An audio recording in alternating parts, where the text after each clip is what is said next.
Halo, apa kabar sahabat kicau mania meraih batu? Jumpa lagi bersama saya Giova di channel Giova Farm yang konsisten membahas tentang seputar merawat burung murai batu dan juga penangkaran, dan tentunya menyajikan masteran burung untuk semua kicau mania Nusantara. Nah, di video kita kali ini saya akan membahas informasi penting ya teman-teman, 12 pantangan yang perlu kita hindari dalam merawat burung murai batu. Karena 12 pantangan ini dimulai dari kebiasaan-kebiasaan kita dalam merawat burung. Nah, dari kebiasaan inilah tanpa kita sadari kita melakukan kesalahan dalam merawat burung murai batu, sehingga berpotensi membuat burung kita tidak maksimal.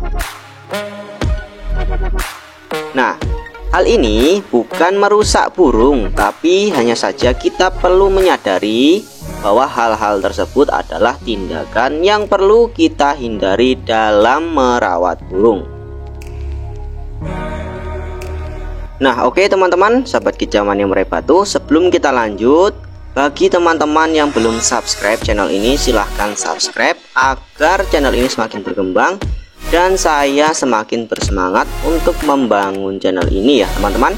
Nah, agar durasinya tidak terlalu lama, langsung saja kita ke topik pembahasan 12 kebiasaan yang perlu dihindari untuk merawat burung murai batu.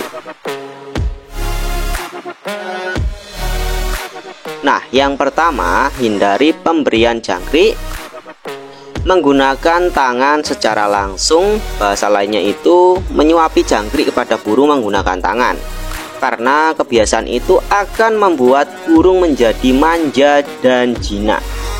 Jadi sahabat kicau mania meraih batu, ketika mau memberikan jangkrik, usahakan burung dalam keadaan dikerodong, lalu dibuka sletingnya sedikit ya teman-teman. Setelah kita buka sedikit, lalu siapkan jangkrik dan selanjutnya masukkan ke dalam cepuk khusus EF dalam keadaan burung dikerodong.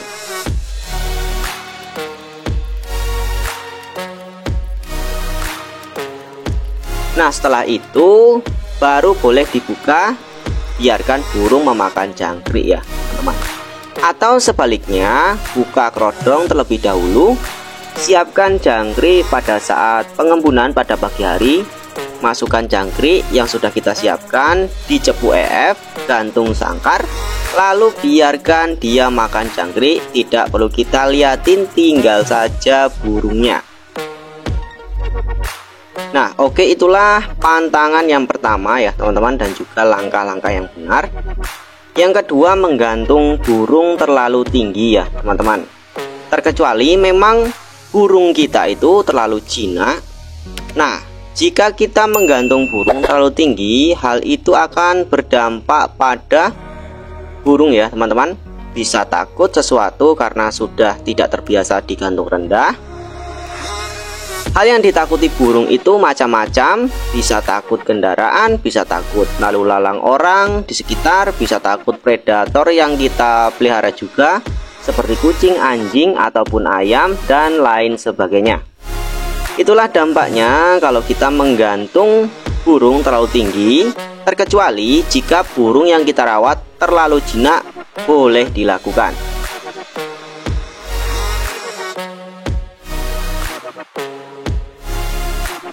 Nah, kita menggantung yang tinggi karena untuk menghindari godaan-godaan yang sering menggoda burung yang kita rawat, sehingga burung tidak menjadi manja nantinya. Nah, yang ketiga adalah memasterkan burung terlalu keras. Kebiasaan memasterkan burung dengan volume keras juga bisa berdampak pada tidak masuknya masteran. Karena hal itu dianggap sebagai ancaman. Ya, kalau burung kita sudah jadi, sudah mapan, burung sudah faktor, sah-sah saja ya teman-teman. Burung kita bisa balas ancaman itu. Namun jika sebaliknya, jika burung mentalnya masih lemah, faktornya belum ada, justru akan membuat burung tersebut takut karena terancam, karena bunyi volume yang terlalu keras, merasa terintimidasi dengan suara masteran yang volumenya terlalu keras. Jadi kalau mau memaster burung, usahakan volumenya itu yang terendah, dengan bertujuan agar burung akan lebih mudah merekam suara masteran. Nah, setelah suara masteran ini dikonvers di otak burung, suara masteran akan menjadi senjata di gantangan. Nah, itu akan lebih bermanfaat ya teman-teman. Nah, selanjutnya yang keempat, hindari mendekatkan burung sejenis ketika murai melihat burung murai secara langsung dalam keadaan diablak setiap hari. Hal itu bisa mengakibatkan salah satu burung kita menjadi down mentalnya. Lalu apa selanjutnya yang akan terjadi jika burung kita sudah down mentalnya? Ya, ketika murai batu ini sudah sering melihat burung sejenis, maka hasrat bertarungnya, fighternya menurun. Jika yang kalah semakin lemah fighternya, dan sebaliknya yang dominan atau yang mendominasi, maka fighternya semakin tinggi. Biasanya yang dominan itu burung yang usianya lebih tua. Jadi jangan sekali-kali melakukan hal itu. Jika sudah terlanjur, segera hindari, karena hal tersebut bisa merugikan kita sebagai pemilik burung. Dan begitu juga melihat burung betina itu juga harus dihindari ya teman-teman, karena bisa menimbulkan over birahi. Apabila murai kalian kurang birahi dan emosi, bisa diperlihatkan kepada murai betina sekitar 4 meter jaraknya untuk menggugah syahwat murai batu yang loyo sehingga menjadi fighter kembali. Nah, bila perlu masukkan ke dalam kandang tangkaran sebagai treatment ataupun terapi burung-burung yang bermasalah. Nah, oke, selanjutnya yang kelima, teman-teman ketika memberikan extra fooding di cepuk pakan, hal ini juga sangat tidak baik ya teman-teman. Jika extra fooding habis, pasti fur di dalam cepuk akan diacak-acak. Itulah dampaknya jika kalau teman-teman memberikan extra fooding cepuk fur. Usahakan ya teman-teman, sediakan cepuk yang berbeda agar tidak diacak-acak lagi.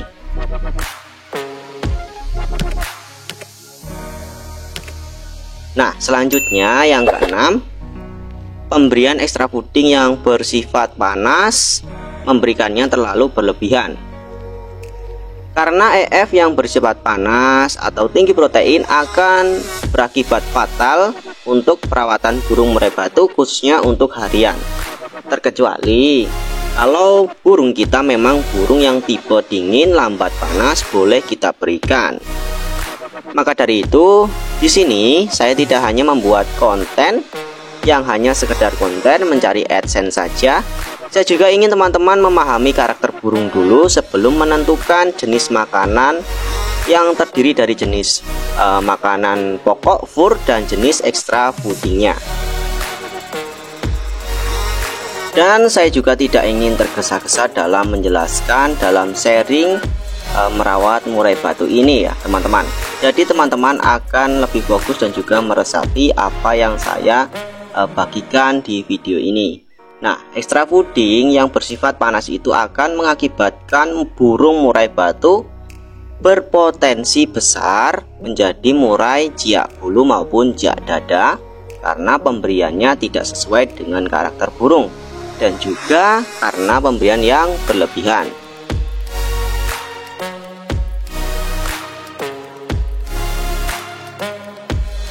Intinya saya menyarankan sangat kurang baik untuk perawatan burung murai batu untuk diaplikasikan pada rawatan harian burung murai batu, khususnya untuk murai batu fighter tinggi, terkecuali pada saat persiapan H-3 sebelum dilombakan. Itu pun harus menggunakan settingan yang sesuai. Nah, selanjutnya yang ketujuh adalah hindari mengablak pada malam hari ya teman-teman. Karena hal itu bisa mengakibatkan kematian pada burung. Jika memakan kleper alias hewan beracun yang berkeliaran pada malam hari, yang belum tahu kleper itu hewan apa, kleper itu adalah sejenis kupu-kupu kecil mempunyai serbuk beracun di sekujur tubuhnya. Jika sampai murai kita memakan kleper, maka resikonya mati, terutama kalau kita ablak di dekat lampu penerangan. Jika kita menggantung burung di dekat lampu penerangan yang sangat terang, akan mengakibatkan mata burung katarak. Sama efeknya seperti kita menjemur burung murai batu tanpa menghiraukan durasi penjemuran, itu juga akan berpotensi membuat mata burung katarak. Nah, selanjutnya yang keenam, nah ini juga sangat penting ketika kita harus menghindari bersiul atau menggoda burung murai batu, karena ada beberapa hal yang bisa mengakibatkan burung kita bisa jinak ya teman-teman. Yang pertama, bisa membuat manja ataupun jinak burung jika kita sering menggoda burung tersebut. Nah, selanjutnya dampak bersiul pada murai batu itu akan mudah ditiru ya teman-teman. Jadi hindarilah menyiul atau bersiul pada burung murai batu kita, karena hal ini sangat merugikan sekali, karena siulan kita ini akan direkam cepat oleh burung tersebut. Kalau suara siulan kita bagus, bisa menirukan suara burung, ya boleh-boleh saja. Kalau seandainya siulan kita pendek, tidak bisa menirukan suara burung, nanti teman-teman akan tahu sendiri akibatnya. Oke, kita lanjut yang ke-9. Sahabat kicau mania murai batu, bisa hindari burung disabet-sabetkan dengan kerodong ya teman-teman. Ini juga menjadi kebiasaan yang sangat buruk sekali, sehingga burung akan menjadi kebiasaan nantinya. Dan hindari juga kebiasaan menakuti burung seperti kita mengusir hewan. Bahasa lainnya itu seperti kita mengusir seekor ayam ya teman-teman, ataupun menggusah ya bahasanya, seperti suh. Nah, hal itu juga sangat mempunyai dampak yang buruk, karena burung akan terbiasa dibentak ataupun digusah. Kalau tidak dibentak, digusah. Kalau tidak dibentak, tidak digusah, tidak bunyi nantinya. Nah, selanjutnya yang ke-10, hindari full kerodong ya teman-teman, karena full kerodong ini juga berdampak kurang baik pada burung. Kenapa? Karena kalau kita ablak, dia akan takut bunyi, dia akan takut sesuatu, takut suasana baru, dan lain sebagainya. Biasakan balance ya teman-teman. Ada jadwalnya, kapan dikerodong, kapan harus dibuka.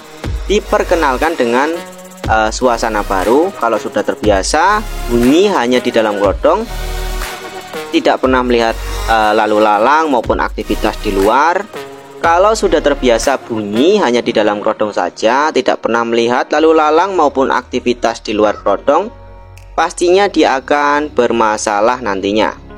Nah teman-teman, jadi terapkanlah semi kerodong teman-teman. Artinya kadang diablak, kadang dikerodong pagi, diablak sampai siang, baru selanjutnya dikerodong. Itulah yang dimaksud dengan semi kerodong teman-teman. Kalau saya menyebutnya jadwal yang seimbang atau balance. Jadi burung akan terbiasa diablak juga ya teman-teman. Nah, selanjutnya yang ke-11, hindari sisa-sisa makanan yang tercecer pada sore hari. Jika teman-teman memberikan extra fooding pada pagi dan sore hari, pasti akan tersisa ya. Karena pada malam hari bisa mengundang cicak datang ke dalam sangkar burung. Nah, hal itu bisa mengakibatkan burung kaget dan bisa menjadikan burung ini stres. Dan yang terakhir, hindarilah jenis extra fooding kroto yang sudah lewat dari 2 hari, karena bisa mengakibatkan suara burung menjadi serak dan sangat tidak enak didengar, dan itu sangat merugikan sekali ya teman-teman. Nah, oke, itulah 12 pantangan yang wajib dihindari dalam merawat burung murai batu, supaya murai batu kita menjadi burung yang lebih baik dalam kualitas dan sebagai pembelajaran memperbaiki pola rawatan sebagai pemilik burung. Nah oke teman-teman, itulah yang bisa saya sampaikan di video kita kali ini. Semoga bermanfaat untuk kita semua, khususnya untuk kicau mania murai batu. Terima kasih, saya Giova. Salam kicau mania murai batu, salam sukses untuk kita semua.